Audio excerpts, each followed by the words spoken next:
Union of India and go wherever ordered by land, sea, or air, and that I will observe and obey all commands of the President of the Union of India and the commands of any officer set over me, even to the peril of my life.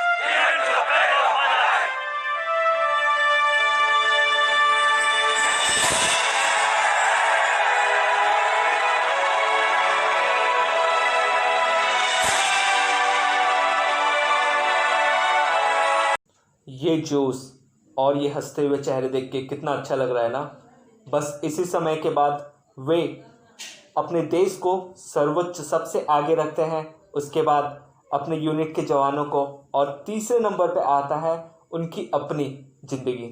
दोस्तों, हमारे जवान और army officers के लिए हमेशा देश सबसे आगे होता है, बट क्या सिर्फ उन्हीं के लिए देश आगे होना चाहिए? हमारी कोई जिम्मेदारी नहीं बनती?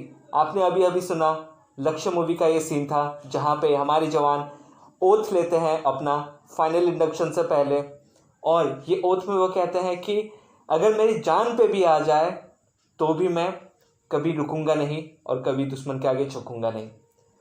लेकिन दोस्तों, क्या आपको पता है हमारे लिए भी ओथ बनाया गया है कॉन्स्टिट्यूशन में? लेकिन हमें तो नहीं पता ना, हम बस जानते हैं तो फंडामेंटल ड्यूटीज शायद वो भी किसी को याद नहीं होगा, और वो ड्यूटी जानने के बाद भी वो लॉ से एप्लीकेबल तो होता नहीं है कि हम उसको मानते रहें। लेकिन जो हमारी सेना सर्वोच्च बलिदान देती है और उन्हें मारा जाता है, क्या उसमें हमारा हाथ है? जी हाँ दोस्तों, ये जो पर्सन देख रहे हैं ना आप, ब्लैक इमेज जिसका चेहरा छुपा हुआ है, ये हम और आप जैसे आम हिंदुस्तानी ही हैं। इस वीडियो के माध्यम से मेरी कोशिश रहेगी कि आपको जागरूक करूं और ये बताऊं कि हम कैसे और किस किस तरह से जिम्मेदार है हमारे सैनिकों की मृत्यु के लिए, और जो हमारे देश में दुर्गति हो रही है जो हमें नहीं दिखती और जो होने वाली है उसके लिए भी हम किस तरीके से जिम्मेदार है। तो आइए शुरू करते हैं।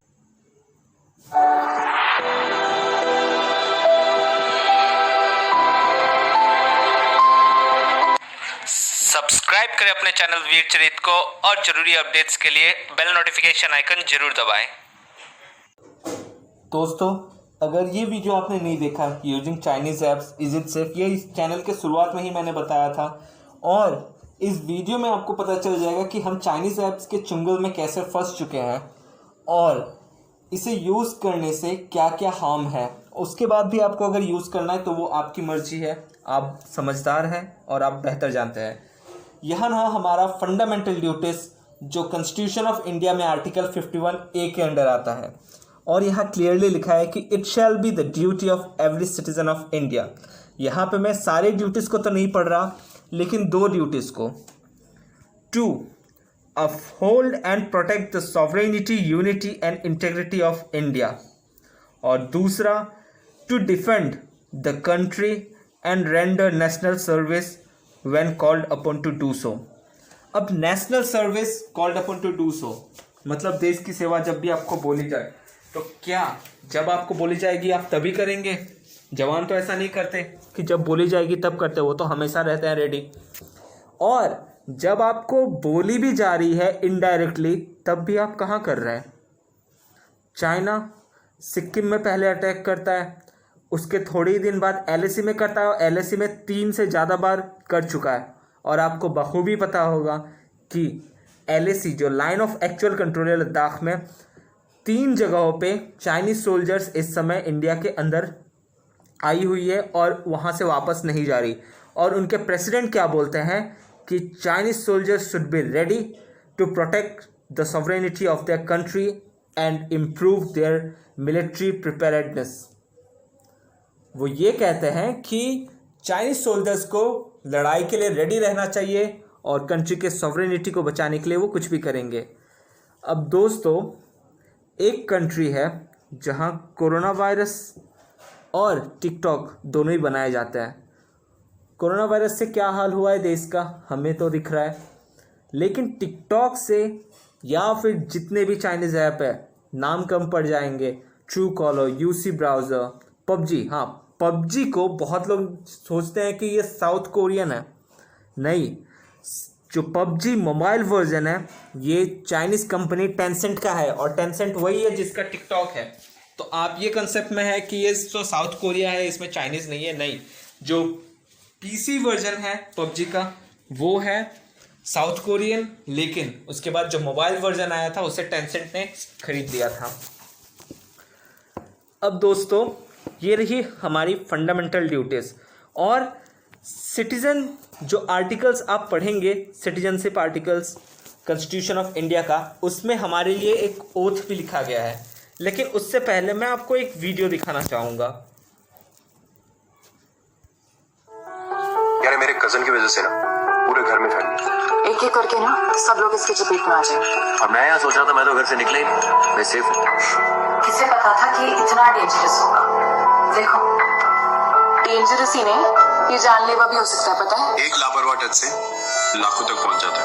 एग्जैक्टली। और एक बार ये महामारी फैल गई ना बॉस, उसे कोई नहीं रोक सकता, भगवान भी नहीं।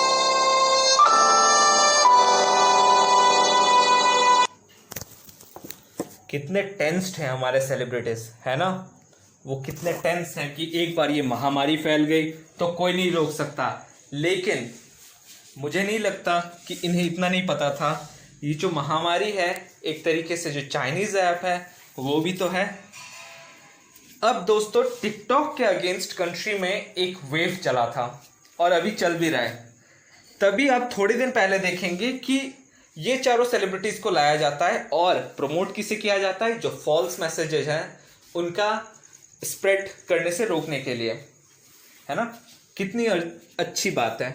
लेकिन थोड़ा आप अगर डिटेल में जाए तो क्यों लाया गया 4 सेलिब्रिटीज़ को? इसीलिए ना कि टिकटॉक की फेस वैल्यू बढ़ाई जाए। टिकटॉक का नाम क्या हो रहा था कि टिकटॉक में सब कोई टैलेंट नहीं है या वगैरह वगैरह। तो इन सब को टैकल करने के लिए टिकटॉक ने एक बहुत ही अच्छा सोशल कॉज चुना और उसके बाद हमारे 4 सेलिब्रिटीज़ को लेते आए। अब जब हमारे जवान शहीद होते हैं पुलवामा में, उरी में या फिर रोजाना, अभी तो हंदवारा में हुआ, फिर ऐसे होते ही रहता है, तो ट्विटर में इजीली कमेंट कर देंगे हमारे सेलिब्रिटीज़, लेकिन इतना नहीं देखते कि कौन इनको प्रमोशन के लिए बुला रहा है। यही सब तो पैसा जाता है ना आतंकवादियों के पास हवाले की तरफ से। अब आप सोच रहे होंगे कि नहीं ये तो लीगल वे है, कैसे जाता होगा वहाँ? जितने भी एंटी इंडिया एक्टिविटीज़ होती हैं उसको चाइना डायरेक्टली और इनडायरेक्टली सपोर्ट करता है कि नहीं करता है ना? अभी जो हमारे जवान वहाँ पे डटे हुए हैं और चाइनीज़ ये क्यों कर रही है वो मैंने एक वीडियो में एक्सप्लेन किया था, आप देख सकते हैं, why is China so aggressive, war between India and China. उसमें आप देख सकते हैं जो उनके गवर्नमेंट के खिलाफ अभी माहौल बन रहा है उसे दबाने के लिए वो ये सब यूज़ कर रहे हैं। लेकिन हमारे सेलिब्रिटीज़ क्या करते हैं, उसी को जाके प्रमोट कर बैठते हैं। आपने देखा होगा अभी जैसे कैरी मिनाटी का वीडियो आया था, उसके बाद भी एक माहौल बन गया था टिकटॉक के अगेंस्ट। फिर क्या होता है, उनका वीडियो डिलीट हो जाता है, तो उसमें तो नहीं जाऊंगा मैं। तो थोड़ा ये कंट्रोवर्सी हुआ था कि टैलेंट की कमी होती है, टिकटॉक में कोई टैलेंट नहीं होता। आपने नोटिस किया होगा, आप यूट्यूब अगर 2-3 दिन से खोल रहे हैं, अक्सर आपको एक वीडियो दिखता है, एक लड़की दुपट्टे से कुछ बना रही है, तो वहाँ पे वो टैलेंट शोकेस कर रहे हैं। वो इस जो ये क्रिटिसिज्म हो रहा था उससे टैकल करने के लिए वो ऐसा वीडियोस दे रहे हैं कि टिकटॉक में तो टैलेंट की भरमार है। यहाँ आता है फिर हमारे जवान। जिस दिन से ये अपना ओथ लेते हैं उसी दिन से ये देश के लिए अपना सब कुछ बलिदान कर देते हैं, यहाँ तक कि अपना सर्वोच्च बलिदान भी दे देते हैं। लेकिन सिर्फ क्या है, इनकी ही रेस्पॉन्सिबिलिटी बनती है। अब हम ऐसी पिक्चर्स भी देखते हैं तो हमें बहुत गुस्सा आता है। ये पुलवामा अटैक के बाद का है, हमारे 40 जवान अपने सर्वोच्च बलिदान दिया था एक आतंकवादी हमले में। हम ऐसे पिक्चर्स जब देखते हैं तो हमें बहुत गुस्सा आता है, बहुत रोष होता है पब्लिक के बीच में, और इतना गुस्सा होता है कि अगर हमें पत्थर भी दे दे तो हम जाके मार डालें उन सबको। सिर्फ गुस्सा दिखाना नहीं, इंटेलेक्ट यूज़ करना भी होता है। ये ज़रूरी नहीं कि हम गुस्सा दिखा के या फिर अभी इंडिया और चाइना के बीच में जो बॉर्डर में टेंशन चल रहे हैं सिर्फ लड़ाई से ख़त्म होगा। नहीं, आप अपना पावर कब दिखा सकते हैं? जब बिजनेस को उनके क्रम्बल करेंगे। अब इस समय इंडिया की कंडीशन भी बहुत ख़राब है कोरोना वायरस के कारण, और पूरी वर्ल्ड की ही है। इकोनॉमी हमारी चरमरा गई है। लेकिन अब जो आत्मनिर्भर भारत अभियान शुरू हुआ है उसको अगर हम सीरियसली लें तो हम कर सकते हैं ना। इंडिया 1.3 बिलियन पॉपुलेशन का देश है, 130 करोड़। अगर हम अपने प्रोडक्ट्स बना के और खुद ही खरीदने लगे तो हमारा कंट्री सिर्फ वापस से सेल्फ रिलायबल नहीं बनेगा बल्कि सुपर पावर भी बनेगा। अब आपको एक ऐप का बस एग्जांपल देख के समझाऊंगा कि चाइना इंडिया के ऊपर कितना डिपेंडेंट है। यहाँ आप देख सकते हैं टिकटॉक, जो आजकल बहुत ट्रेंडिंग में है। अब मैं उसमें नहीं जाऊंगा कि कौन सा बेहतर है, क्या अच्छा है, क्या बुरा है। पहली बात तो यहाँ आप देखें, इंडिया में 466.8 मिलियन इनके यूज़र्स हैं। चाइना में जो ओरिजिन कंट्री है वहाँ पे 173.2 मिलियन और यूएसए में सिर्फ 123.8 मिलियन। तो हमें इतना क्या प्यार आ गया टिकटॉक से?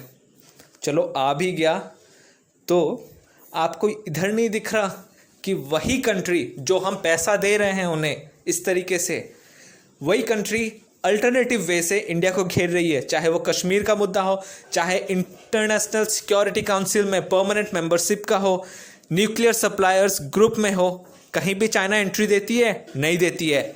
ऊपर से सिर्फ इंडिया के ही साथ नहीं, साउथ चाइना सी में देख लीजिए आप, कहीं भी चाइना हर जगह एग्रेसिवनेस अपना दिखाती है। तो क्या सिर्फ जवान की रिस्पॉन्सिबिलिटी बनती है वहाँ जाए और फिर लड़े? नहीं ना, हम भी तो लड़ सकते हैं। और हमें नहीं जाना कि बंदूक उठा के हमें जाना है अपनी जान देने। नहीं, हम सिर्फ कर सकते हैं कि अपने मोबाइल से जो चाइनीज़ ऐप्स हैं उन्हें डिलीट करें, और जो चाइनीज़ हार्डवेयर है, अब यहाँ बोलेंगे कि आप तो खुद ही चाइनीज़ फ़ोन से रिकॉर्ड करके हमें बोल रहे हैं कि चाइनीज़ ऐप हटाए और स्वदेशी बने। भाइयों, एक महीने में या फिर एक हफ्ते में हार्डवेयर नहीं बन जाता, उसके लिए साल 1.5 साल चाहिए। एंड आई श्योर, और मैं गारंटी देता हूँ कि 1 से 1.5 साल में आप देखेंगे इंडियन मोबाइल ब्रांड्स मार्केट में आ चुके होंगे वापस से। जैसे पहले माइक्रोमैक्स एंड कार्बन हुआ करते थे, अभी उन्हें डेलिबरेटली डुबा दिया गया है। वो एक अलग थ्योरी है, मैं आपको कभी बाद में बताऊँगा। लेकिन अभी नए ब्रांड्स आएंगे, लेकिन कब आएंगे? जब इंडियंस सपोर्ट करेंगे ना। ग्लोबलाइजेशन थ्रू इंडियनाइजेशन, ये मोटो अगर हम लेके चले तो हम वापस से खड़ा कर सकते हैं अपने आप को। अब दोस्तों, ये 2 वीडियोस हैं मैंने बनाए थे अभी थोड़े दिन पहले, why is China so aggressive. इसमें आपको पता चल जाएगा कि चाइना अभी जो बॉर्डर में टेंशन्स क्रिएट कर रहा है वो किस लिए कर रहा है और उसके पीछे मोटिव क्या है।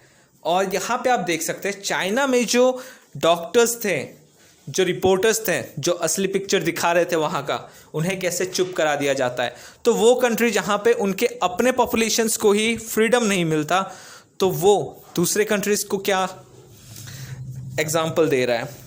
और जो पबजी आपको बहुत अच्छा लगता है ना, आपको पता होना चाहिए चाइना में पबजी नहीं है, वो पीस फॉर वार है। गेम का नाम चेंज करके दूसरा वर्जन उनका चलता है, और वहाँ पे इंडिया के जैसे यूजेस नहीं है।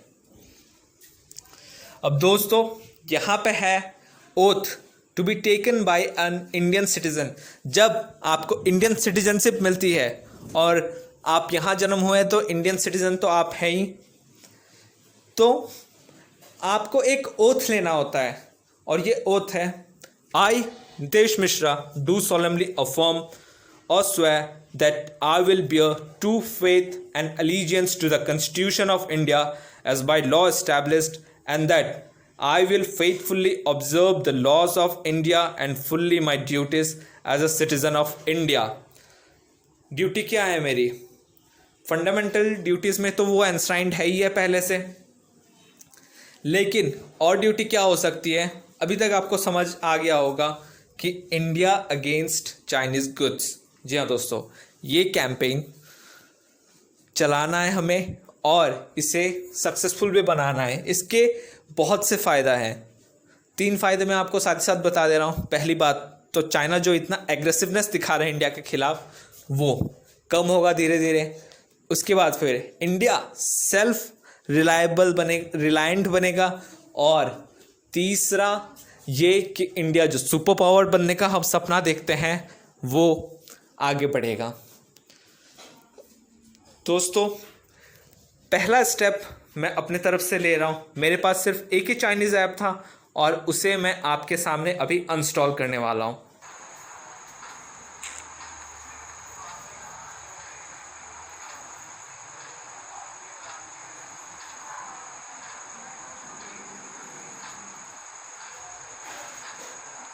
मैं आशा करता हूँ कि आप भी अपने ऐप्स को अनस्टॉल करेंगे ज़रूर हफ्ते 2 हफ्ते में। और आप चाहेंगे तो मैं इन जितने भी ऐप्स है, ये कंप्लेन रहता है सबका कि इनके अल्टरनेटिव्स क्या है। शेयरिट को मैं डिलीट कर दूँ तो इसका अल्टरनेटिव क्या है, ट्रू कलर को मैं डिलीट कर दूँ तो इसका अल्टरनेटिव क्या है। तो इनके जो अल्टरनेटिव्स हैं वो मैं आपके सामने ज़रूर लाऊँगा। बट रेस्पॉन्सिबल बनिए, देश के लिए आगे आइए और इस अभियान को सक्सेसफुल बनाएं। India against Chinese goods. धन्यवाद दोस्तों, खुश रहिए, खुशियाँ बांटते रहिए। जय हिंद।